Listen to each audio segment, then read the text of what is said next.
Assalamualaikum warahmatullahi wabarakatuh.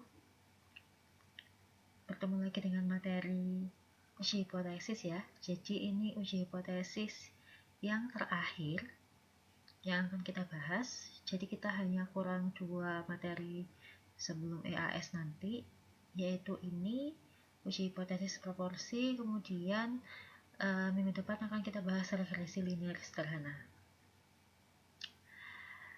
Untuk uji hipotesis yang proporsi ini agak sedikit berbeda dengan yang sebelum-sebelumnya. Jadi ini sebenarnya simple. Kalau kalian mendengar proporsi, tentu kalian harus mengingat peluang. Jadi proporsi ini adalah peluang. Nilai proporsi sama dengan nilai peluang, yaitu antara 0 sampai 1. Jadi tidak ada yang negatif, tidak ada yang lebih dari 1.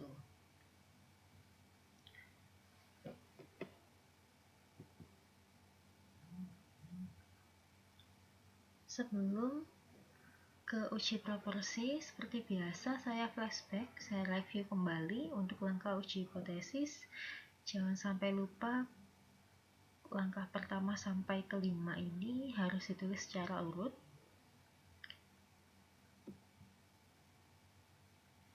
Nah, untuk uji hipotesis proporsi satu populasi ini, kita tidak perlu melakukan uji normalitas data seperti yang sebelum-sebelumnya sudah kalian lakukan di uji kemarin, rata-rata ya, kemudian varians itu kan harus memenuhi asumsi distribusi normal. Untuk yang proporsi ini tidak ada asumsi distribusi normal. Karena apa? Karena data yang dipakai adalah data kategorik.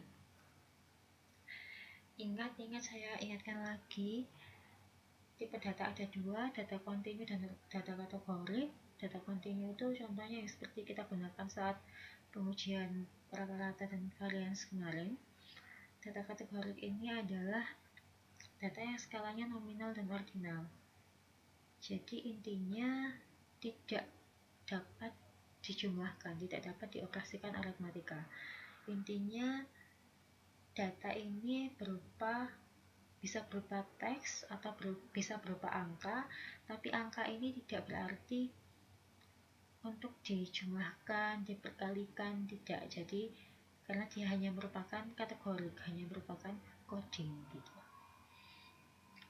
Nah, karena datanya adalah kategorik, untuk melakukan uji proporsi ini kita harus membuat data kategorik tadi itu menjadi tabulasi silang atau cross tabulation.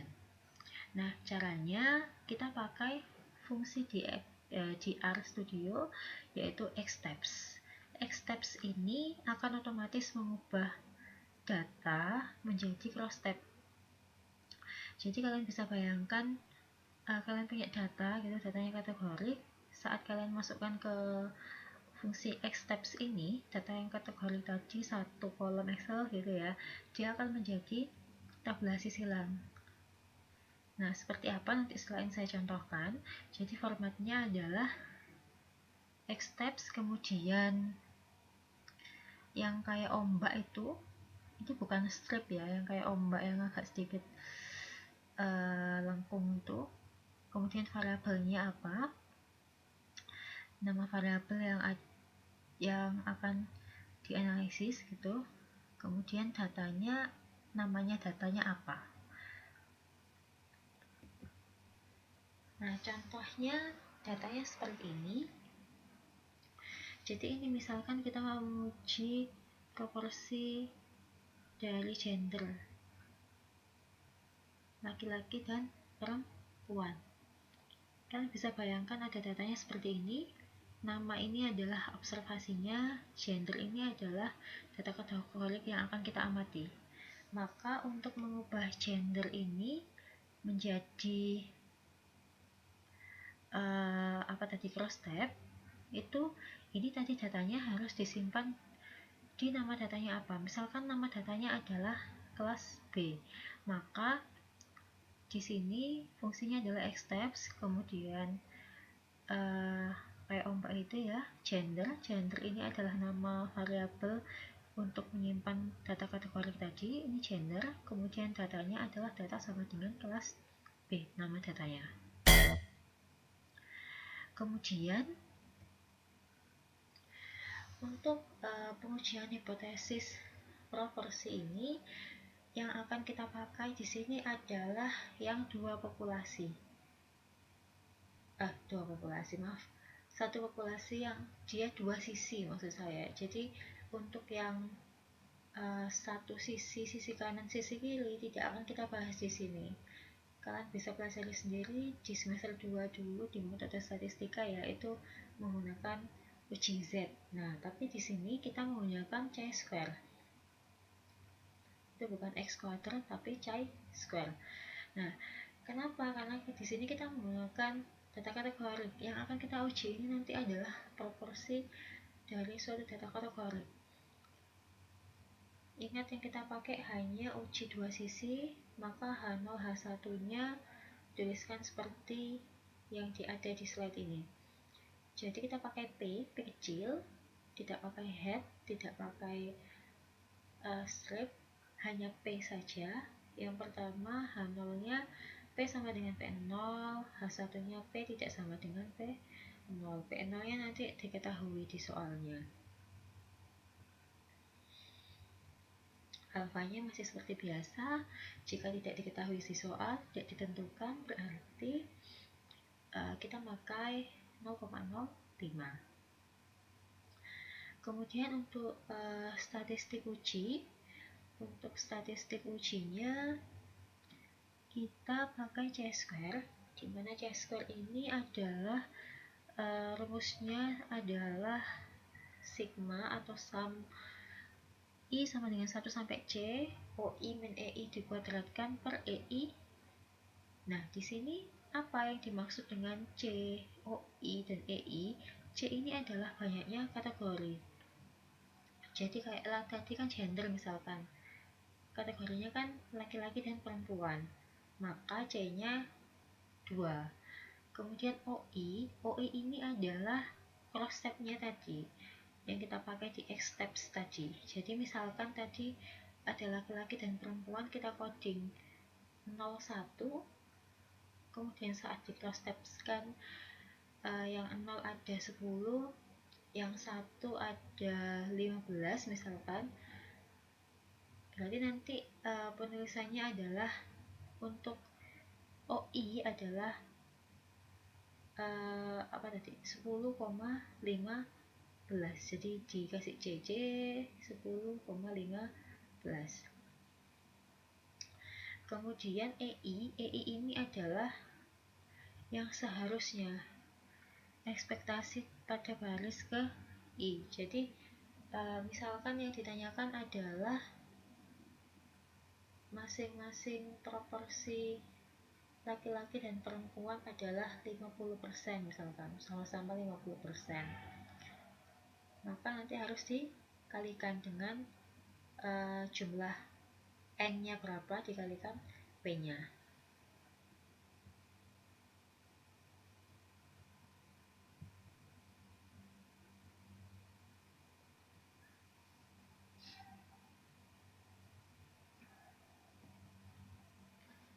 Nah, kemudian di sini daerah kritisnya kita pakai chi-square. Chi-square hitungnya kita bandingkan sama chi-square tabel. Tolak H0 jika chi-square hitungnya lebih dari chi-square tabel. Jadi ini sudah default ya. Jadi meskipun tadi ujinya uji dua sisi, intinya untuk daerah kritisnya adalah tetap seperti ini. Chi-square hitung lebih dari chi-square tabel, maka H0-nya ditolak. Jadi agak sedikit berbeda dengan uji rata-rata dan varians kemarin. Nah, untuk V atau derajat bebas dari chi-square ini adalah C-1. C ini adalah kategori tadi dikurangi 1. Jadi misalkan tadi ada laki-laki dan perempuan, berarti C-nya kan 2. V-nya berarti 2 min 1 adalah 1. Terus yang terakhir adalah keputusan dan kesimpulan.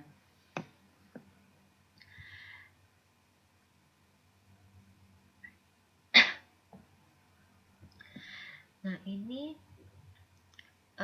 kita cek untuk sintaks bawaan di R, kita pakai prop.test. Sintaksnya adalah seperti ini. Yang pertama adalah X. X ini jumlah banyaknya sukses atau gagal. Karena tadi sudah kita cross steps kan, jadi X ini adalah maksudnya yang kita pakai cross step tadi. Kemudian N-nya ini adalah banyaknya sampel. Kemudian alternatifnya kita pakai yang two-sided. Kita tidak pakai less than greater ya, jadi hanya kita pakai two-sided. Kemudian P sama dengan 0,5 ini adalah H0-nya. Jadi 0,5 ini contohnya adalah P0-nya 0,5. Misalkan nanti di soal 0,4 ya diganti 0,4, 0,3 ya diganti 0,3. Kemudian confidence level-nya adalah 0,95. Terus di sini adalah correct sama dengan false. Ini digunakan dia adalah continuity correction jika OI-nya kurang dari 5. OI tadi itu yang cross steps-nya kalau yang di depannya itu kurang dari 5, maka correctnya sama dengan true. Tapi kalau misalkan yang cross step-nya tadi tidak kurang dari 5, maka dituliskan false. Agar lebih paham, kita ke contoh soal. Contoh soalnya adalah seperti ini.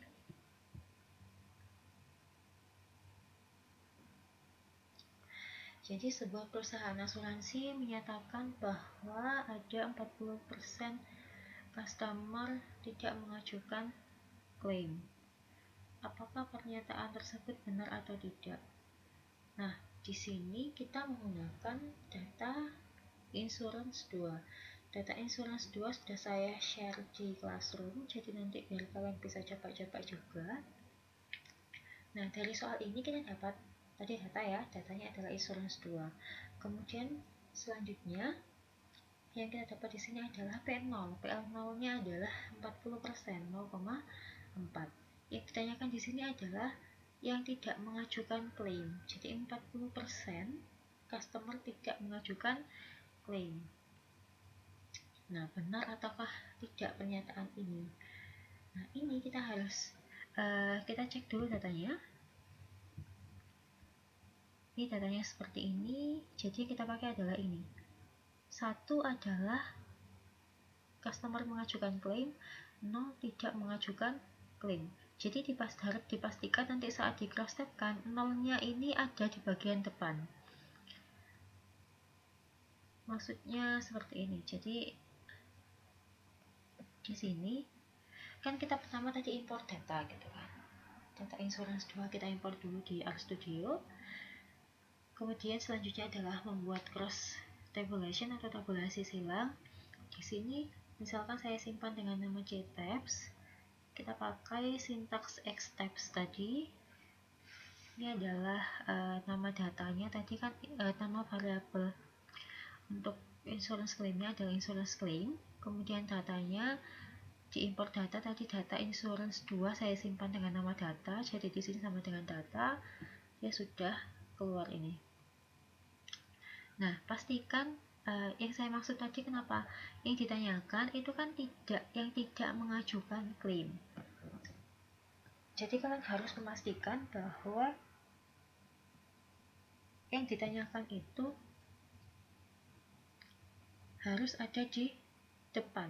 Jadi baris yang ke depan ini 0, yang tidak mengajukan klaim kan 0. Jadi yang 0 itu ada 555 observasi.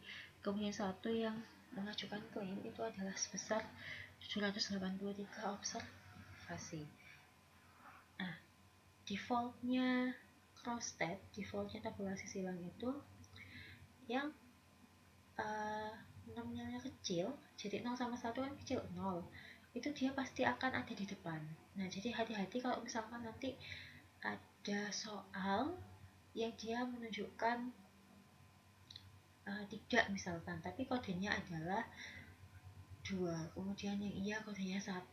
Nah, itu kalian bisa ngoding sendiri, kalian ubah kodenya agar yang ditanyakan itu ada di baris pertama ini, karena ini nanti berpengaruh saat kita pakai prop.test tadi di R. Nah, ini selanjutnya kita tuliskan hipotesisnya. H0 H1 nya seperti apa? Berarti kan H0 nya P sama dengan 0,4, H1 nya P tidak sama dengan 0,4.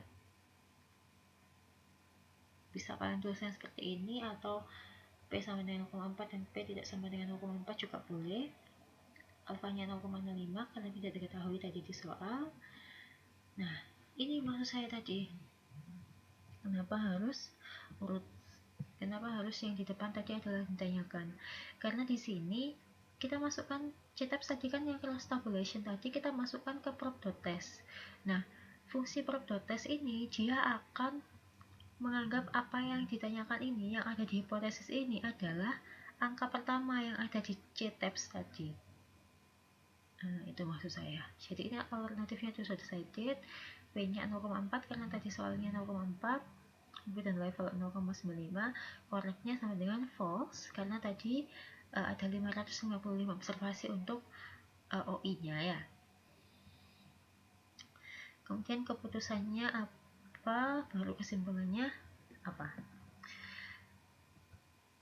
Nah, itu tadi soalnya seperti itu.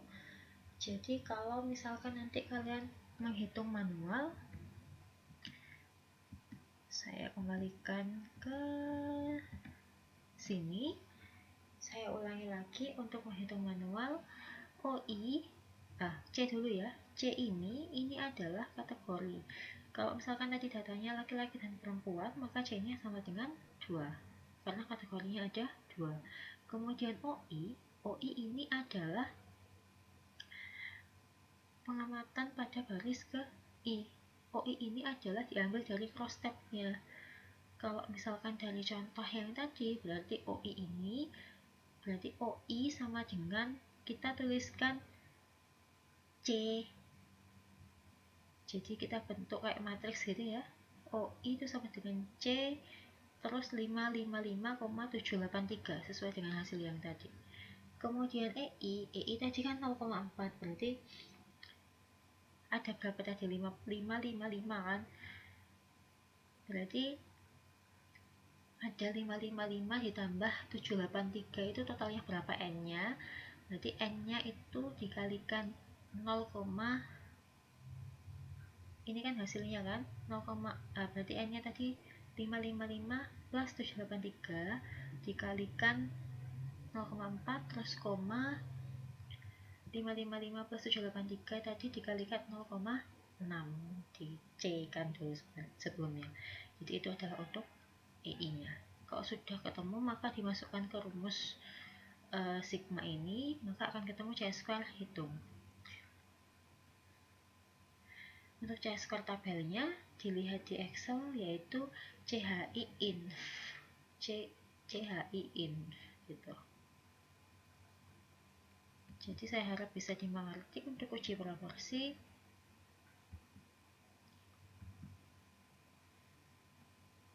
Seperti biasanya, kalau ada pertanyaan silahkan dituliskan di form pertanyaan. Ya, terima kasih.